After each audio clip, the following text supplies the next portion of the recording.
For their first date, Sherri Shaw and Bill James weathered a storm together, literally. Neither one of us knew a nor'easter was coming. Pretty soon, after hours, we were enjoying the conversation. We were having so much fun talking. It was a real bonding experience. It started to rain harder and harder and harder. The wind started blowing like crazy, and pretty soon the road started closing.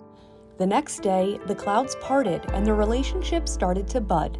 But just 2 months into dating, another storm rolled in.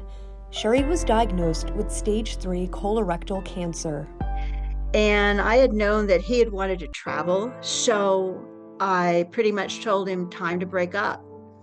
You can go travel, and I'm going to deal with cancer.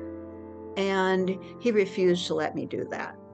She decided to travel to Texas to receive treatment at MD Anderson Cancer Center, and Bill wasn't going to let her go alone.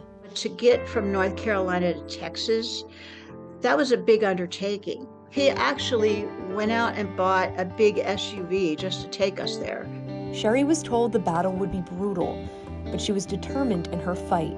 Doctors Emma Holliday and Van Morris were Sherri's main doctors, and they were there to witness her love story with Bill unfold as she received treatment. Relationship continued. We felt like we were so bonded during that time. I mean, we were total partners. He drove me every morning to the hospital. He was there to pick me up. He never left the hospital. He was outside waiting for me whenever I could go. And I felt like that was a gift that he gave to me. I fell in love with him.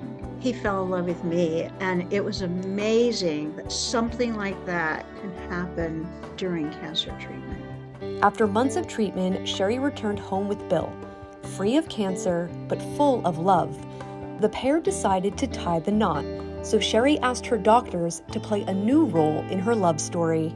I realized that they were such a part of me being able to marry my best friend that I wanted them there. I wanted them to celebrate. But more than that, I wanted them both to escort me down the aisle so that they could actually give me to Bill, because they were the hands and feet that saved me and allowed me time to marry Bill.